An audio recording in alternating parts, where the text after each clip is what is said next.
ഡീകമ്പൻസേറ്റ് cirrhosis ആയിക്കഴിഞ്ഞാൽ എന്നാൽ സിറോസിൻ്റെ complication വന്നു കഴിഞ്ഞാൽ നമ്മുടെ മെയിൻ ട്രീറ്റ്മെൻറ്റ് എന്ന് പറഞ്ഞാൽ ആ കോംപ്ലിക്കേഷൻസ് വരാതെ നോക്കുക, 1, 2 വന്ന കോംപ്ലിക്കേഷനെ ട്രീറ്റ് ചെയ്യുക എന്നുള്ളതാണ്. ഹായ്, ഞാൻ ഡോക്ടർ ചാൾസ് പാനിക്കൽ, സീനിയർ കൺസൾട്ടൻറ്റ് ഹെപ്പറ്റോളജിസ്റ്റാണ്. അപ്പോൾ കോംപ്ലിക്കേഷൻസ് വരാതെ നോക്കുന്നത് നമ്മൾ ഇപ്പം അമിത ലിവറിലോട്ടുള്ള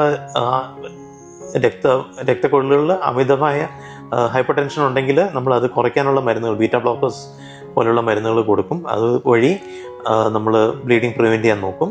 2, നമ്മൾ എൻഡോസ്കോപ്പി ചെയ്ത് വലിയ ലിവറിലോട്ടുള്ള രക്തക്കൊഴലുകൾ, അന്നാളത്തിലുള്ള രക്തക്കൊഴലുകൾ വലുതായിട്ടുണ്ടെങ്കിൽ അത് നമ്മൾ ബ്ലീഡിങ് ഉണ്ടായിരിക്കാൻ പ്രൊഫൈലാക്റ്റിക്കായിട്ട് നമ്മൾ ബാൻഡ് ചെയ്യാറുണ്ട്.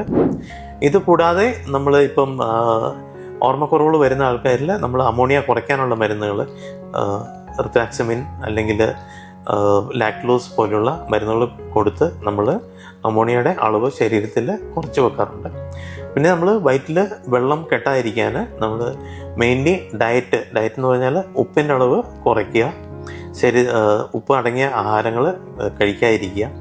അതുകൂടാതെ നമ്മൾ ഡയറോട്ടിക് എന്ന് പറഞ്ഞാൽ കൂടുതലായിട്ട് മൂത്രം പോകാനുള്ള, ശരീരത്തിനുള്ള വെള്ളം പുറത്തോട്ട് പോകാൻ, മൂത്രമായും പുറത്തോട്ട് പോകാനുള്ള ഡയറോട്ടിക്, സ്പൈറനോലാക്ടോൺ, ഫ്രൂസിമൈഡ് മുതലായ ഡയറോട്ടിക്സ് കൊടുത്ത് നമ്മൾ ട്രീറ്റ് ചെയ്യാറുണ്ട്.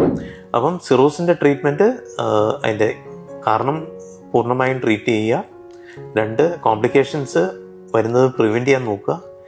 3, കോംപ്ലിക്കേഷൻസ് വന്നു കഴിഞ്ഞാൽ അത് ട്രീറ്റ് ചെയ്യുക. ഇതാണ് സിറോസിൻ്റെ മെയിൻ സ്റ്റെപ്പ് മെഡിക്കൽ ട്രീറ്റ്മെൻറ്റ്.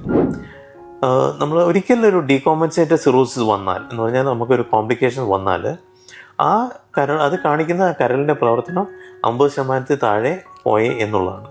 അപ്പം ഇങ്ങനെയുള്ളൊരു വ്യക്തിക്ക് ആ കരൾ ഒരു 2 വർഷത്തിൽ കൂടുതൽ പ്രവർത്തിക്കാനുള്ള സാധ്യത വളരെ കുറവാണ്. അപ്പം അങ്ങനെയുള്ള ഒരാൾ നമ്മളെപ്പോഴും ഒരു ലിവർ ട്രാൻസ്പ്ലാന്റ് ചെയ്യാൻ നമ്മൾ അഡ്വൈസ് ചെയ്യാറുണ്ട്.